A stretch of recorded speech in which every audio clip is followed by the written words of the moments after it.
good people? It's another week. Nfc Beast. Your boy Cool McCann. I'm operating in incognito mode. You know what I'm saying? But now I've been a little sick, y'all. So, sometimes you got to do some extra precautions, keep things a little cooler, less lights, a little, a little more darkness, a little shadow on the face and all that. But we in the building. Going by my man Scrub. I know it's been a long time. We shouldn't have left y'all for a whole week. We're not having us. We apologize, but life be life. We back in the building, Nfc Beast. And we're going to talk about what happened 2 weeks ago, as well as what happened last week. We'll preview this week coming up for you. In the middle there, me and Scrub are going to give you who we believe are the division winners as of now, based on what's happening so far in the NFL season. And of course, injuries, lots of things could change this by the time things happen, games are played and all that good stuff. But we can only give you based on what we got now. We can't predict the future. If we could predict the future, trust and believe we would have a lot more bread. I'd be like, if you can predict the future, just give me one good game a week. That's all I need. It ain't got to be the same team. Just let me get one good game a week. So your boy can, go and cash that in, get a little bit of bread, throw a little something in the paquetos, feel me? Have a little fun with it. But nah, y'all just, well, nah, man. Well, how you been, Scrub? I've been good, just chilling, enjoying my vacay. Hey, man, there's nothing like a fantastical vacay, except more fantastical vacays. Exactly. I feel that. So, y'all, we're going to go back in time to a painful week for your boy. Painful week. But it's all right because lately it feels like all I know is pain anyway. So, Thursday Night Football, October 9th.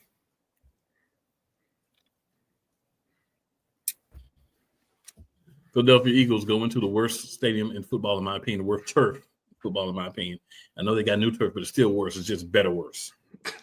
To play the New York Giants.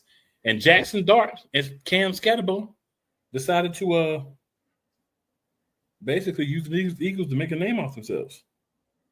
All I'm going to say is unacceptable, Philadelphia. Unacceptable. There is no reason.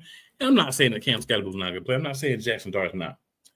But you don't allow rookies to come out and basically manhandle you.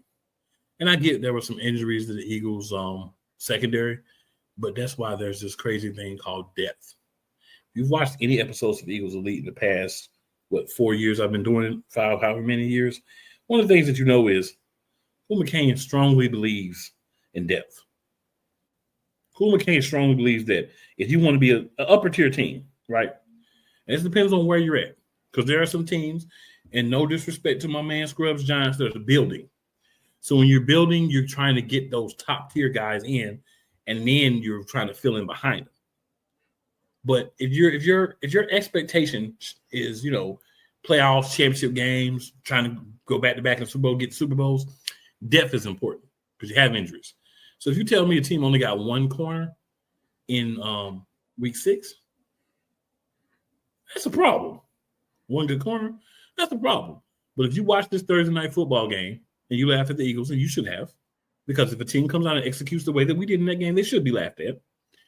Then you saw New York just pimp slap us all over the place.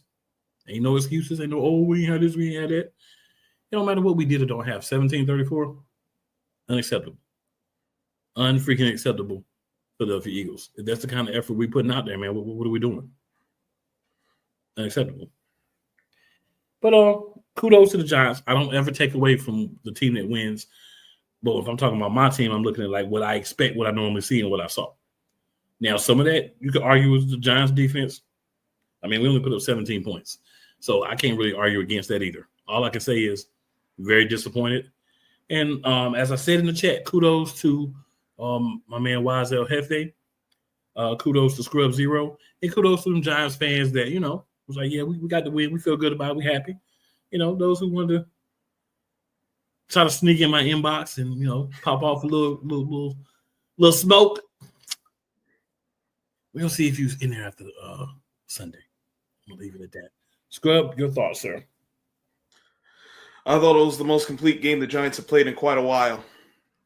And if you've seen how the Giants played in like these past, since Dable's been the coach, like outside of that first season, there really had been a game like that. So it was solid. Mm-hmm. He got the guy he wanted in there. Got Scatterboo had a great game, just like 2 yards short of 100, 3 touchdowns. Wanda Robinson came up big. You got some defense really did a good job overall. Wasn't perfect, of course, but it was. You watched back that game, you're like, all right, the Giants actually played complimentary football in all 3 phases, and that was good to see. And hope that they would continue doing that. But it will, as we'll get to, that did not happen. Hey, it'd be like that, man. It'd be like that.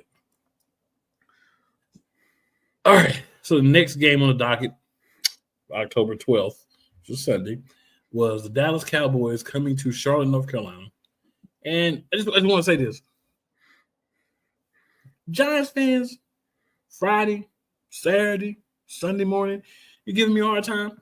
I got to take that because you beat us. I get it. The victor goes to sports. That's how sports always are. That's how, everything is. You win, you brag. Don't get me wrong. But the Dallas Cowboys, very prematurely, before they played, spitting a lot of vitriol at the Eagles. The Eagles ain't this, the Eagles ain't that, the Eagles lost, and blah, blah, blah. And then they went out and got beat by the Carolina Panthers. So what I want to say to my fellow NFC East people, brethren who are Cowboys fans, I get it's nice to laugh and the Eagles catch a L, but you lost to the Panthers. And you might say, oh, but who's a better team, the Panthers or the Giants? Let's see, who's in the division?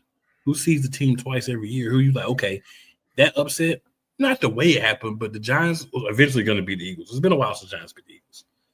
They lost to the Panthers. Most people would say, even with their record being 3-3 or 4-3 now, at the time it was 2-3.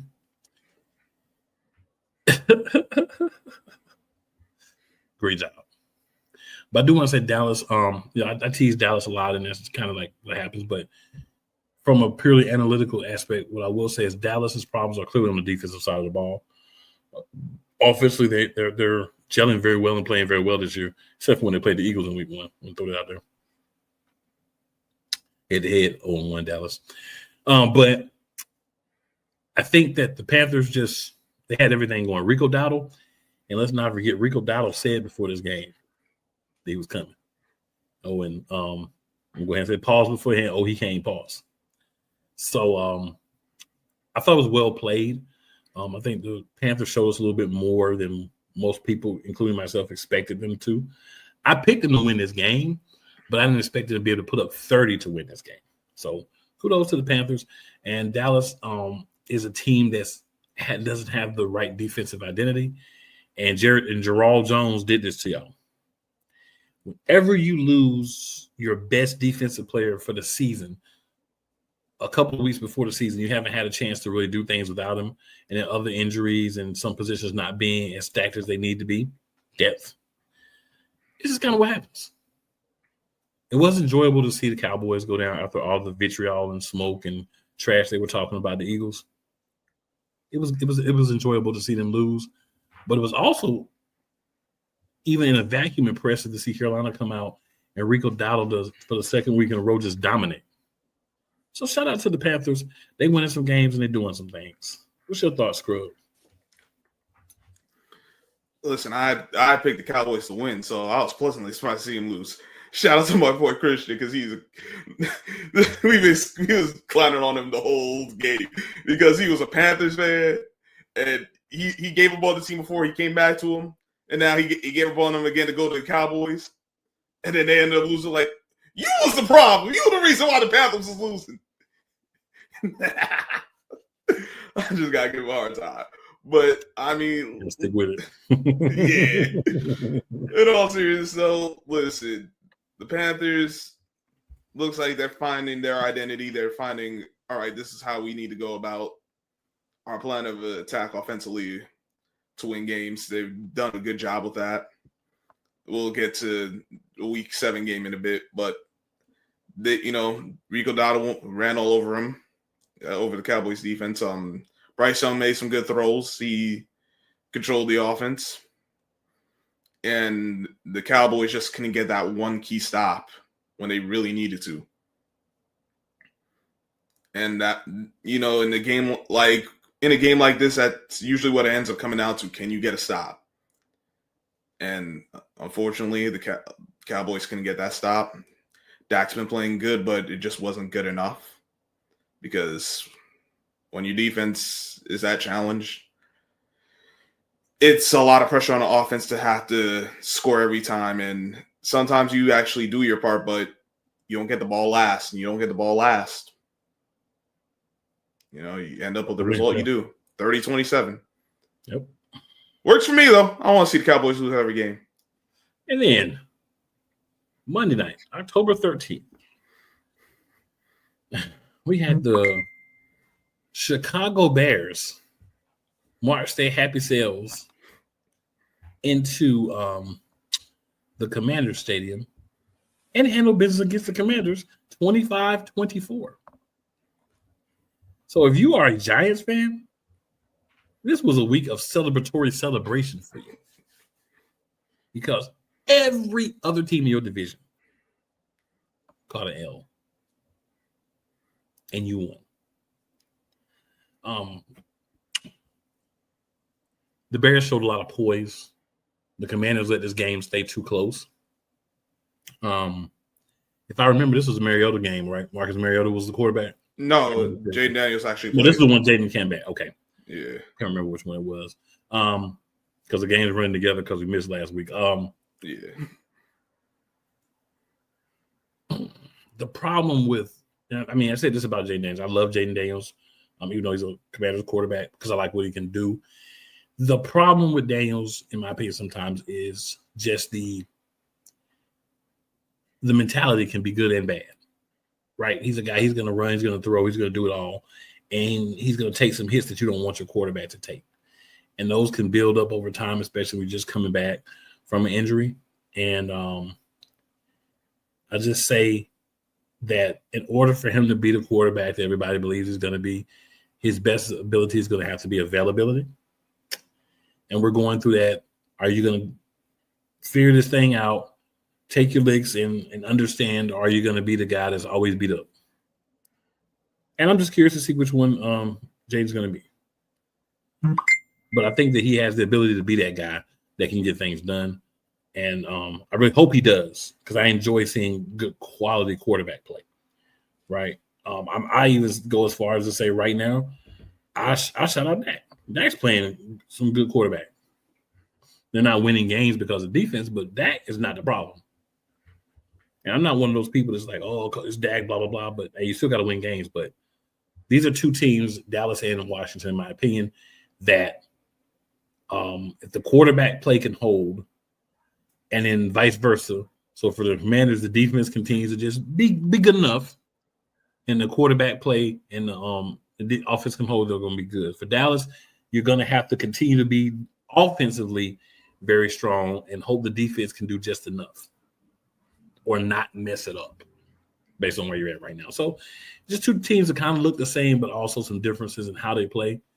But Commanders, a tough loss, but like Scrub just said, if you don't have the ball at the end of the game, you can't control if you win or not, unless you got a dominant defense. What you want to add to that, Scrub? Listen, I picked the Bears to win this game, so I was glad about that. I think I did too. Caleb Williams, he looked good. He did a good job in this game. Obviously, you look at the stats, you'd kind of be like, he was. But if you watch the game, he was actually playing very well. Can't have 3 turnovers. Washington had the 3 turnovers. This is the first time I think we've seen Jaden Daniels look human relative to all the things he's done to that point.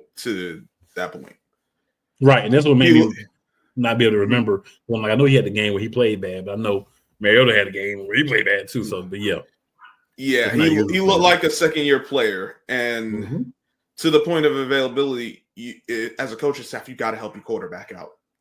As he's only in the second year, you got to help him out. You got to get the run game going. You got to come up with some easy ways to get the ball out of his hands so he's not taking those hits. And this was always my issue with Cliff Kingsbury. I'm like, bro, we saw this in Arizona. It's going to catch up to him because Cliff Kingsbury, like, is he a better offensive coordinator than head coach? Yeah. How much better? As things stand right now, it don't look like he's much better. So that's a good point too. And then, like I said from the start of the season, this team's average. If it comes down to the quarterbacks, yeah, I can trust Jane Daniels. But if it started coming down to the rest of the team, and if you got him turn the ball over 3 times, I know this rest of the team, they're not gonna hold up against some of these other rosters. So it's kind of what we ended up seeing on that Monday night game. But not too late in the season. No one has really defined themselves as a runaway. So Washington still got some time, and maybe they can figure it out. Not just in the division, but for the conference too. Right. Definitely makes sense, man. Definitely makes sense. So, guys, appreciate y'all tuning in. We're going to go ahead and slide on over to week 7 and get into those matchups. Much better week as an Eagles fan. Much better week. Ironically, per NFL.com, not Cool McCain. First game, Eagles, now 5-2. Go in and take care of the 3-3 Vikings with Carson Wentz at quarterback. Now, you know what? Go ahead. So I'm gonna let you go first. I'll say it like this. Things went better for the Eagles week 7 they did week 6. It still wasn't perfect. But I love Jalen Hurts. He's a good quarterback. He has all the intangibles, but he's also a rhythm quarterback. And I see it. I'm like, bro, y'all need if Jalen Hurts is going to play the way that the team needs him to play. Y'all, the running game got to get going in some way, even if it's not like showing the yards. You got to commit to it, because once that commit to it, like, all right, we can. He gets into a rhythm. Saquon had 18 carries, 44 yards. You'd be like, Saquon had a bad game. All right, maybe so, but that 18 carries keeps you balanced, keeps the defense honest, and it keeps you from being that one-dimensional team. You ain't just give up on the run. And that's a big deal, because right now the defense, man, these guys, if you can on this defense, that's not the play right now. And the 2 wide receivers, Devontae Smith and A.J. Brown, I mean, listen, you let them get going. And I love Brian Flores as defense coordinator, but there's only so much he can do against a team like this when they get going offensively. And they made the plays they needed to. But then there is no reason Carson Wentz should have ever been in this game. Carson Wentz? 28-22. Now, it kind of wasn't that close, but it also was at the same time. Like, come on, you can't let Carson Wentz hang in a game like this. Because as much fun as we might make of him, that's still an NFL quarterback. And you don't want to give guys chances over and over. Because usually what ends up happening, giving one too many chances, you end up losing. Like, how do we lose? Kept him in the game when he had no business doing so. But hey, he got the job done. So shout out to the Eagles. So I'm glad you brought up Carson Wentz. For a good portion of the game, he was controlled. And then as we got into the third, and fourth, it's kind of like they just backed off. But I think part of that was just, if I'm being 100% honest, I mean, everyone that knows anything about football can understand that Quinyon Mitchell is the only NFL starting caliber cornerback that we have on the active roster. Jacorian Bennett, who has had his 21-day window activated, come back and work out, may get opportunities on Sunday if he's ready to play. He got injured in week 2. So a lot of people say, oh, Jacorian Bennett, why don't I want to play him? Well, you can't play guys on injured reserve. So now he's past that time. He can get, back out, see what he's got. But putting him to the side because he was out injured. The other cornerbacks that we have are not NFL starting caliber cornerbacks. And Vic Fangio, I don't know if maybe he feels like with everything else being good, they can try to cover that up or what the situation is. But to be 100% honest, we've got one. So it is what it is. I'm not concerned as much right now, as long as we can get things together and get things, doing what they need to do down the road. Letting teams back in games is very concerning. But I think we've made some adjustments. Benny will be back. Nolan Smith will be back in another week or two. Brandon Graham is signed for the rest of the season. A guy that pretty much his own words, I didn't want to not leave, but I didn't want to leave. But basically, they didn't have a role for me. But now I'm suffering a little bit. Now all of a sudden, oh, Brandon Graham, BG. Hey, you get it where you get it. I think this along with the last 2 games, all 3 of these last games, the 2 losses and this win, which was a lackluster win at best, has taught us that you've got to have a second cornerback, because Jordan Addison, who I had in fantasy and who I played because I understood that he was playing the second corner for the Philadelphia Eagles, and that is a plethora of yardage and points out there. And I took advantage of that. Like I said, something's got to be fixed, but these are not unfixable things. But how he's going to have to humble himself and say, okay, some of the moves I made may not have been what was best for what we need. So we got to correct some of those. We still need to sign in that corner. I'm saying at least we bring at least one guy to be a backup, because the 2 guys you have starting, if Benny ends up being another starter, I'm pretty solid with. But you have to put a Dory Jackson or Eli Ringo or Keely Ringo in that game. You might as well turn tail and go home. Pretty much. So, learning experience, but the disappointment for me comes from just you have to be a better team against guys that you can beat. All right, and we got this is the one that Scrubs I'm happy about. I'm going to go ahead and let him set this one off. We got the New York Giants traveled to Denver and came out 1 point short to the Denver Broncos. 32-33.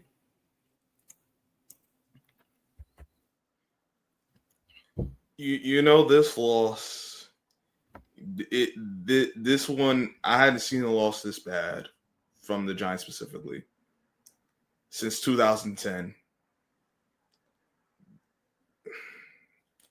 I think week 15. Yep, against the Eagles, Miracle Melon's parts. We're up 19-0 through 3 quarters. You give up 33 in 1 quarter to Bo Nix. Bo Nix is a 1-read quarterback. Let's just call it what it is. You watch his eyes the whole game. He's going to lock onto the receiver. If he gets off, it's either because he's looking to run or he's going to the check down. But he's a 1-read quarterback.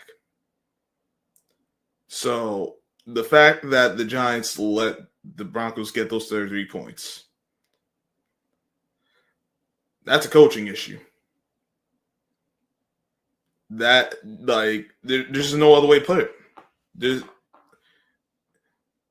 Dable got too cute once again. Wanted Dart to be the hero instead of just win the dang on game. You saw it late in the game. He threw the pick. I would rather he just take the sack, because at that point, all right, punt the ball.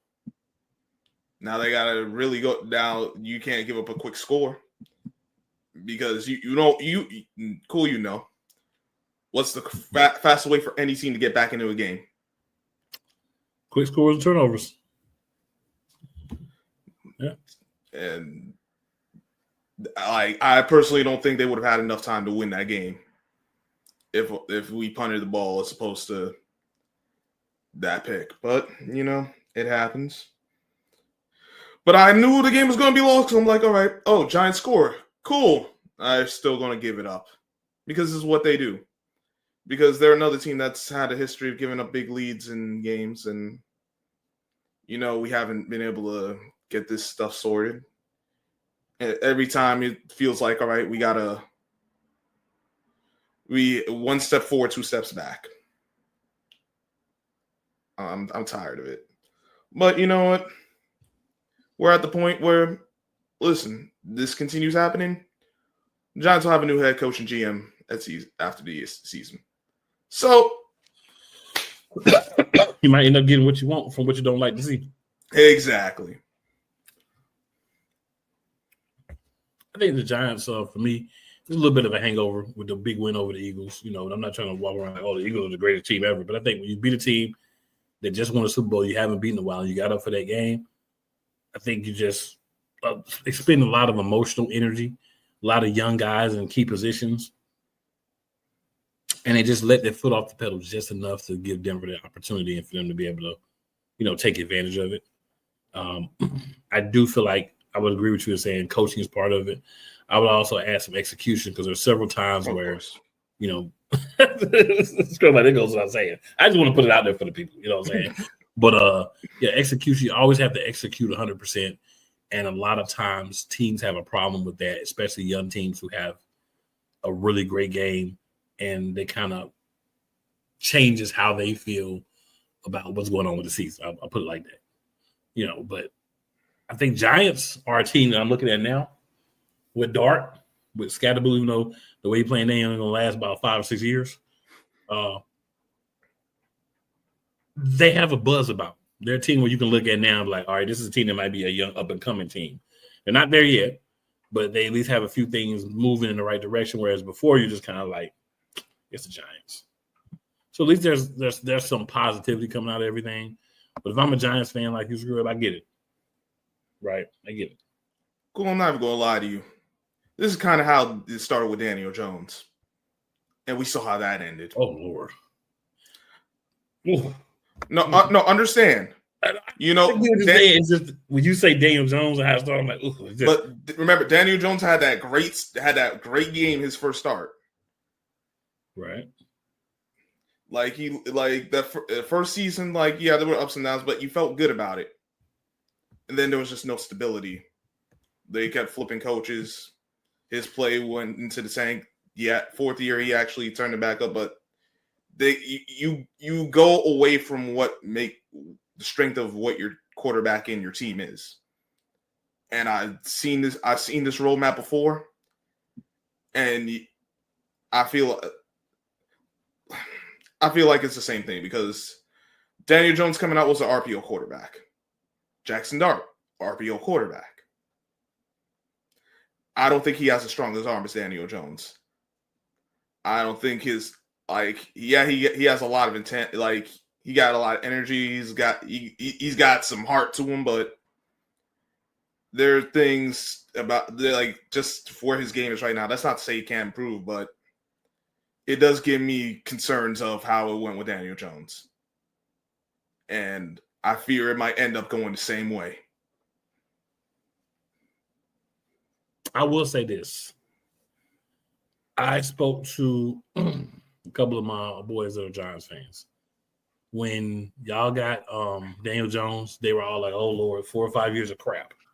And these are guys who watch college, so they can, they understand that transition and everything. They feel a lot better about Dart. They were confident in Dart, and Dart had a good preseason. I think Dart is the smarter, more athletic, but maybe less arm strength this time type of Daniel Jones player. More of what you guys, those who believe in Daniel Jones, thought they were going to get with Daniel Jones. Right? I think Dart can run this offense. I think Dart is definitely the best quarterback you have on the roster at this point, without a question. Because if you thought, I mean, like I said, I was telling people before the season, it ain't going to take so long to get away from Russell Wilson. Because Russell ain't got it no more. He watched Russell. Because you get to a point where, especially as a smaller quarterback, there's only so much that you can do. Dart has the size. He's not an extremely, overly gifted athletic quarterback, but he can run. And I think you give him a chance to grow. You get the right system around him, and you have a very good point. You have to be consistent with his coaching. You can't give him a new coach every 6 months, every year, every other year, and expect him to be successful. So I do agree that's something that you guys got to do better with, as far as if you want him to be successful.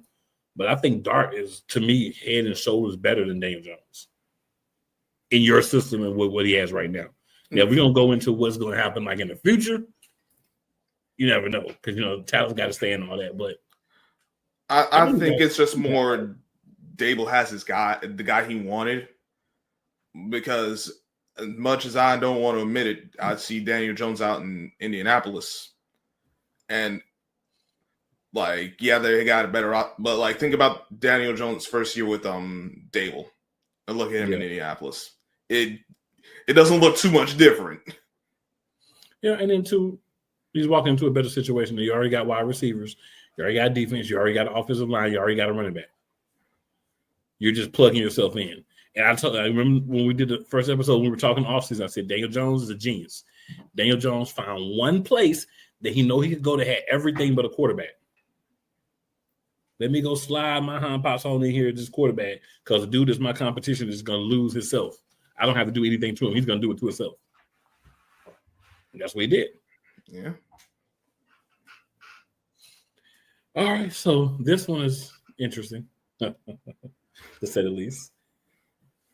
The 3-4 Washington Commanders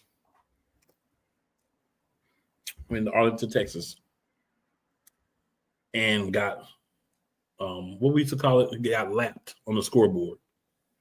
22-44, Dallas Cowboys, Game Network, and of course, we're no longer Mark Safe from We Them Boys, and we're winning the championship. My only thoughts are, we know Daniels got hurt.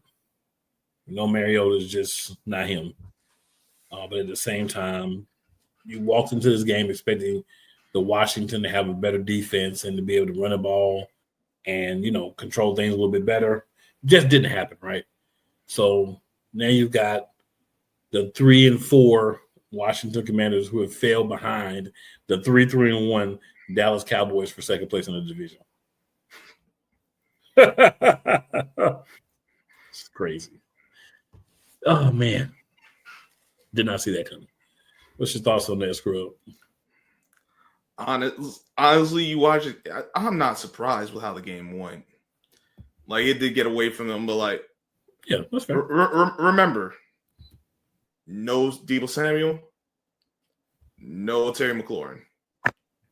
Terry McLaurin had one half all season. This guy's killing me in fantasy. I know you're in fantasy, but also it's bro, you don't have you security blanket in Deebo. You don't have a guy you don't have your number one in McLaurin. They got some other guys, but they're just guys.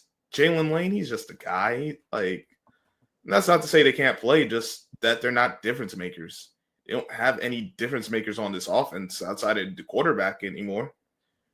Or even maybe not difference makers, but even plus players. All these guys are,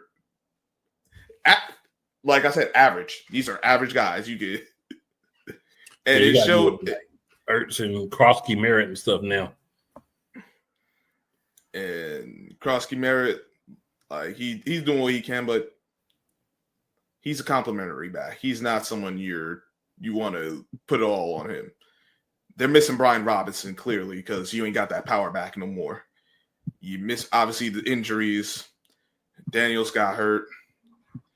And then the Cowboys, listen, if they're able to get out to a lead on you, you know how Bland like to do. He gonna jump a route. And it's a lot more favorable to jump a route when you ahead than behind. He got one to the house. Dallas offense once again kind of just they did what they wanted. Listen, Dak can continue playing like this. If the Cowboys can continue stacking wins, end of the season, we might be talking about MVP. Shout out to him, man. You know, I don't want them to have wonderful games and stuff like that. Neither do I. But shout out to them. They are playing well, and shout out to them. Definitely not a hater. Shout out to them. They do what they need to do. Don't like to admit it, but they are. All right. So switch it up real quick. We're going to go through the divisions. We're going to start in the AFC. I'm going to give the teams. You tell me who you think is going to, as of now, win the division. So AFC East, Patriots are 5-2. Bills are 4-2. Dolphins are 1-6. Jets are 0-7. Who do you think is winning the division? Clearly, it's between the Patriots and the Bills. Oh yeah, because the Dolphins and the Jets are done. They've been done. But yeah, Bills are in trouble. I got the Patriots win this division. After they beat them up in Buffalo, I'm like, yo, Bills are in trouble. Patriots might actually got a little something. I'm still gonna go Buffalo. They go over the season. Buffalo gonna get them. But right now, the Patriots are good. But I feel like I'm still going to go Buffalo. But, I mean, if you told me Dolphins or Jets, I'd be like, screw it. Why are you playing, man? Nah, I couldn't do that. Listen, I'm in New York, so I get to see the Jets. I know how that is. I feel you. All right, AFC North. Steelers are 4-2. Bengals are 3-4. Browns are 2-5. And the Ravens are 1-5. Who you got winning that division? If the Ravens were 500, I would have picked them because Lamar going to come back. But I think they're too far behind to win the division. That doesn't mean they can't make a playoff spot, but even that's a uphill climb. But yeah. I got the Steelers. So this is what's crazy. We got the Bengals at 3-4, and Jake Browning looked like a total disaster the 2 games that he played quarterback. And the Bengals are still 1 game out of, well, a game and a half, if you want to, 2 back in the loss column. Yeah, 2 back in the loss column, a game and a half in the win column. Well, game in the win column. So, basically a game and a half back of the Steelers. I think that Joe Flacco,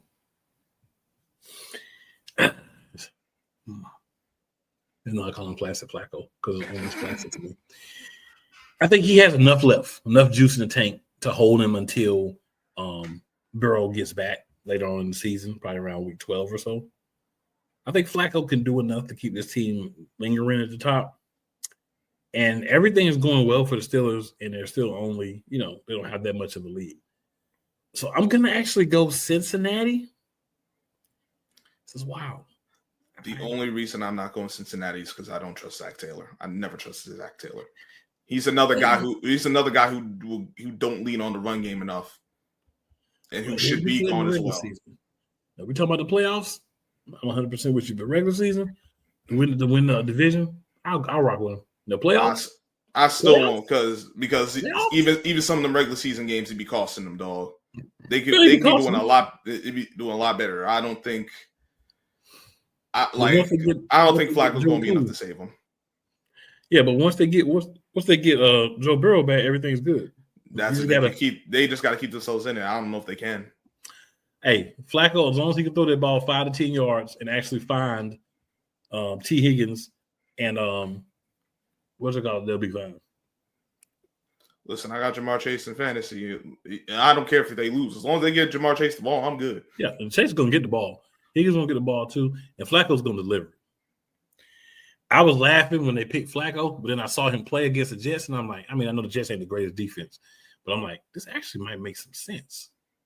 Just as a stopgap for 5 or 6, 7, 8, whatever games, it actually might make some sense. All right, let's go AFC South. We got the Colts at 6-1. We got the Jags at 4-3. Texans at 2-4. Titans at 1-6. Who you got? I would have said the Texans, but after seeing Monday night, all that went down the drain. And you know, Eli Manning 2.5. You know how I feel about that dude down in Jacksonville. So it's Jonathan Taylor, Daniel Jones, and the Colts. I'm actually with you 100% on that one. Because, I mean, they got the L, but they're 6-1. Daniel Jones is not out there having 500-yard games every game, but he's doing what he needs to do for them to be successful. And I think when you look at that and you realize how important that is and how simple it is to say, but you have to really understand.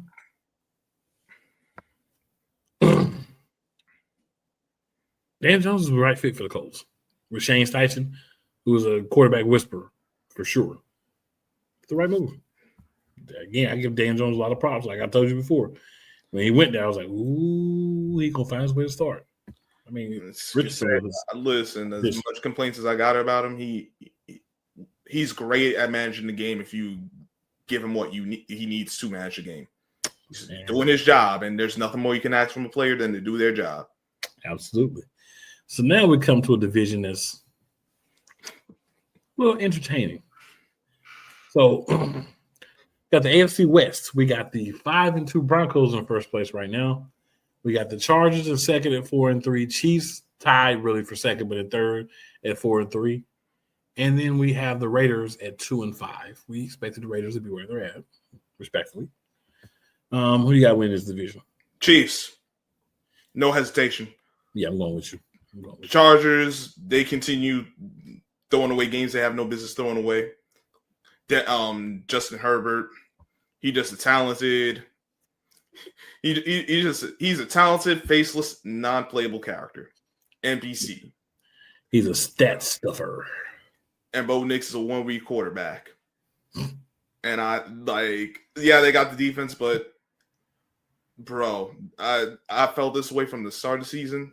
Ain't nothing happened to make me change my mind. This is the Chiefs division to lose. So I'll still roll with the Chiefs. Yeah. Especially after what I saw against the Giants, I'm like, Broncos can be had. Because if you let that happen against the Giants, and move around. What he said. We go to NFC. Start with the NFC East. Eagles are 5-2. Cowboys are in second place at 3-1. Commanders are in third at 3-4-0. And then the Giants are 2-5 in last place. So you got winning the division. I still got the Eagles, but better get this stuff together because Cowboys, they're not going away. What he said, I'm gonna put the Commanders in there too, because when they get their stuff together, they're gonna be a little bit of a threat as well. So stick a fork in the Commanders' door. If they get it together, bro. The Cowboys are not defensively going to threaten anyone. Defensively, no. So if the Commanders can get their stuff together, they can compete for the division. But I'm definitely going with the Eagles. You know, we do that from the jump. You know, I already do that. Yeah, off rip. NFC North. We got the Packers at 4-1, the Lions at 5-2, Bears at 4-2, and then the Vikings at 3-3. Excuse me, the Packers at 4-1-1, because they were the other team involved in that shenanigan. I'll go first this time. I haven't won first yet, so this will be fair. I am going to go with the Packers. I can't stand the Packers. They whined and cried about our tush push.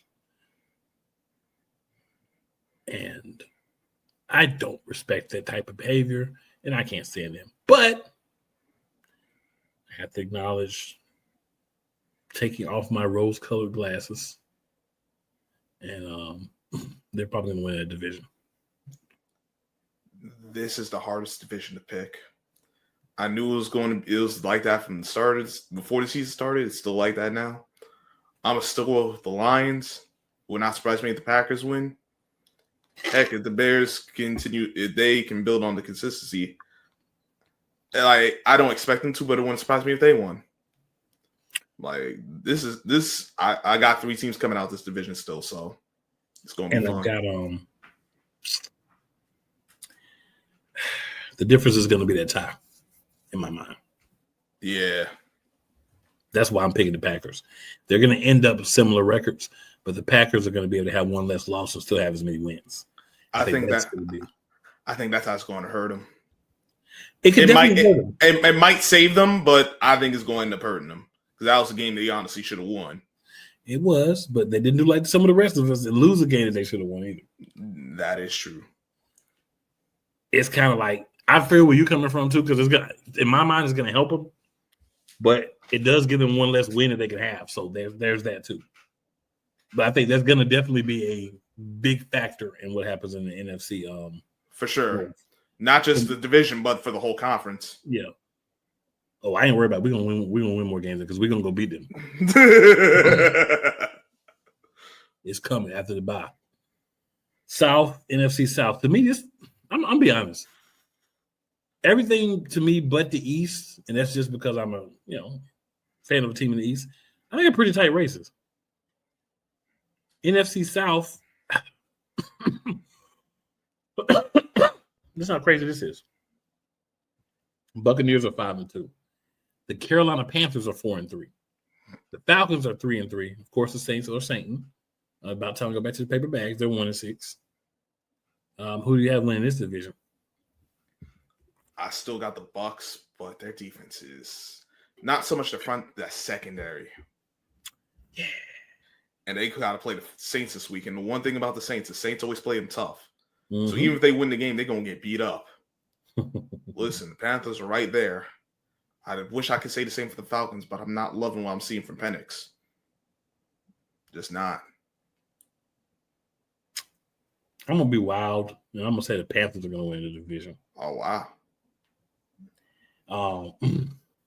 What you say is 100% true on the Bucs secondary, but I think the Panthers have opened the gates of running the ball.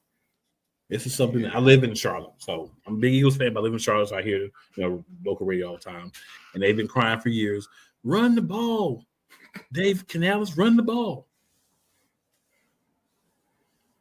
And they started running the ball. And now you got Chuba back and Rico Dowdle, so you got a 2-headed monster. So now you can take some of the pressure off of Bryce Young, right? You can take some of the pressure off of Xavier Legette. You can run the ball where other teams' defense is down some. So I think that's going to be, if everybody stays healthy, the path to the Buccaneers.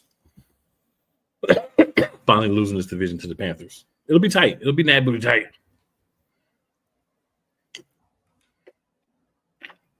Yep. That's what I'm going with. Last division, sir. Last division. And probably to me, it might be the most difficult to call. Except for, of course, the Cardinals. So we got the 49ers right now in first place at 5 wins, 2 losses. Seahawks second place, 5-2. Rams third place, 5-2. And of course, at the bottom with the inverse of the other 3, you got the Arizona Cardinals at 2-5. They must have a new Call of Duty game coming out. Or came out recently. Listen, through the 2 games he's played while Murray's hurt, Brisket looking Brissett, but yes, well, I'm calling him Brisket. Brisket looking better than him. I just what it is. Jacoby Brisket. Jacoby Brisket. As far as who's going to win the division, as much as it hurt me to say, I got the Niners.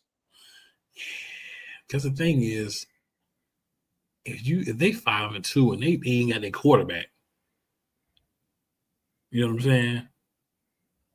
What's going to happen when they get their quarterback back? They get a couple of those injured guys on offense and defense back in. Dude, I ain't gonna lie. So far, that's not to say that he's better than the one is better than the other, but to this point, Mac Jones has been better at quarterback for them than Brock Purdy has. Now, part of that has been Brock Purdy been hurt, tried to come back too soon. But Mac Jones has done a good job for being Mac Jones. This is the team he should have been drafted to begin with, so that's not really surprising either. But they got 2Q drafted Trey Lance, and that's how they ended up. We know the whole story behind that. That's how they ended up with Brock Purdy. The Seahawks can, but I don't trust Sam Darnold. If they weren't playing the Texans, man, because Sam Darnold turned back to Sam Darnold, and the Rams. My only concern is Matt Stafford, and he got moments he looked like the old Matt Stafford, and then he looked like an old Matt Stafford. And Sean McVay do be getting too cute himself at times. It's going to come down to who can prevent being their own worst enemy. I think the Niners have done this. They've shown more consistency than the other two teams. So,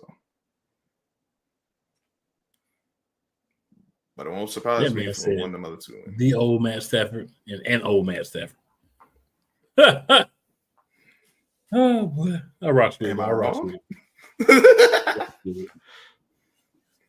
All right, y'all. So we got to pick these games for Sunday. Let's get to it. Oh boy, Sunday. I don't know why they keep doing this on Fox. 1 p.m. The 2-5 Giants travel to the 5-2 Eagles of what I am calling the get back game. Philadelphia got embarrassed by the Giants. Philadelphia got manhandled by the Giants. They got pimp slapped by the Giants in front of the whole world on Thursday Night Football. If the Eagles don't come into this game more motivated and playing better, then we won't be winning a division. We won't be winning a playoff game, and we may not be winning many more regular season games. If it takes more than what's happened so far to get you motivated to play this Giants team, there's a lot bigger problems than what we know so far in Philadelphia. Going Eagles, I'm not going to say a blowout or anything. We just need a win. I got the Eagles. I mean, can the Giants win? Sure they can. But after what I just saw, I don't trust them to play a complete game. I don't trust them to get through 4 quarters, so I got the Eagles. All right, and then at 4:25 p.m., same Sunday, October 26th, we've got the Dallas Cowboys going to Denver to play the NFC East killers right now, the Denver Broncos. Call it hate. Call it whatever. But I think Denver just has the NFC East number. They beat us. They beat y'all, 2 completely different teams, 2 completely different ways. But, I mean, sometimes you just have certain teams or certain divisions number, like we did with the AFC North last year. But,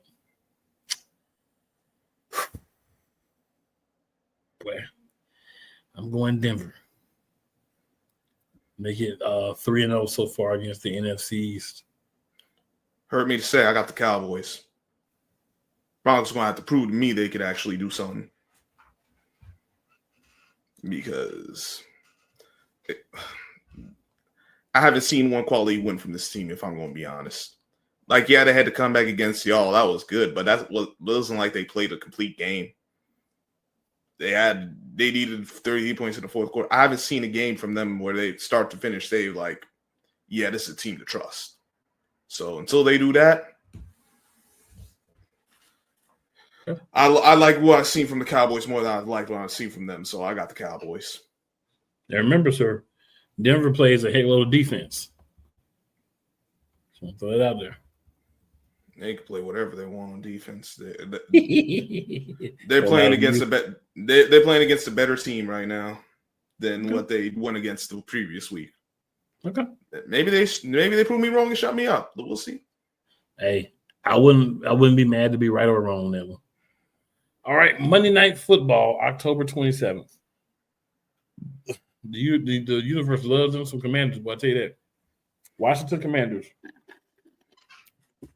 at 3-4 travel to play the defending and reigning AFC champions, not NFL champions. The Kansas City Chiefs, who are 4-3. Who's winning? Screw up. Pick this is not betting advice. I'm just telling you how I would go about it. Pick the Commanders to cover, pick the Chiefs to win. I got the Chiefs winning this game. It's as simple as that. But I'd pick Commanders to cover.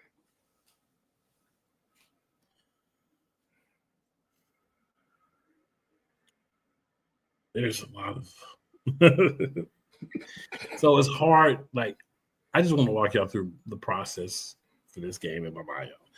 It's hard for me to pick the Commanders to win because I don't want them to win. It's hard for me to pick the Chiefs to win. I don't want them to win. It's not going to be a tie.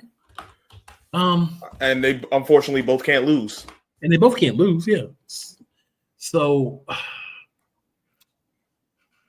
as of now, Jaden Daniels is out. So they're going to have to go with Marcus Mariota. That's going to lead me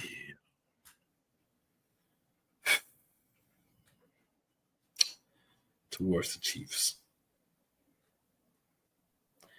I hope and I pray that I'm wrong. But I got to go to Chiefs. Because Daniels.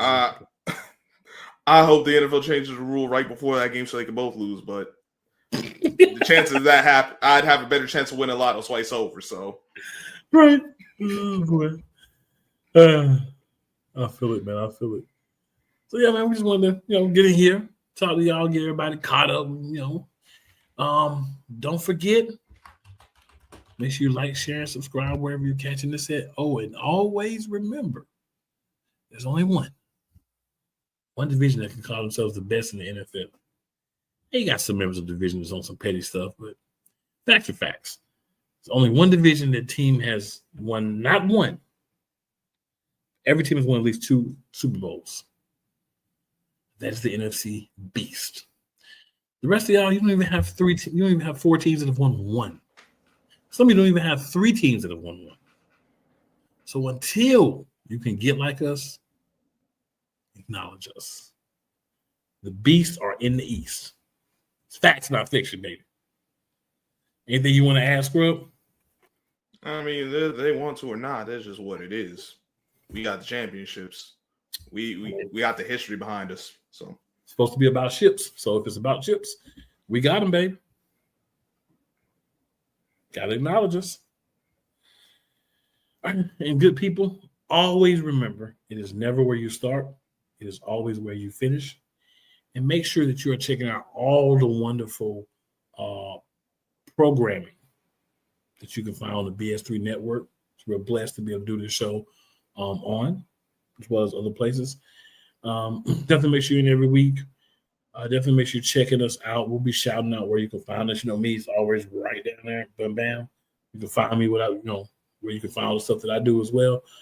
But it's a great time, man. It's a great time to be alive. It's a great season to talk sports. NBA, hockey, NFL, of course, college football. It's just so many things going on. College basketball is going to be starting soon, men's and women's. It's just a great time of year to talk sports. Oh, and the NBA on NBC. Glad they got it back, man.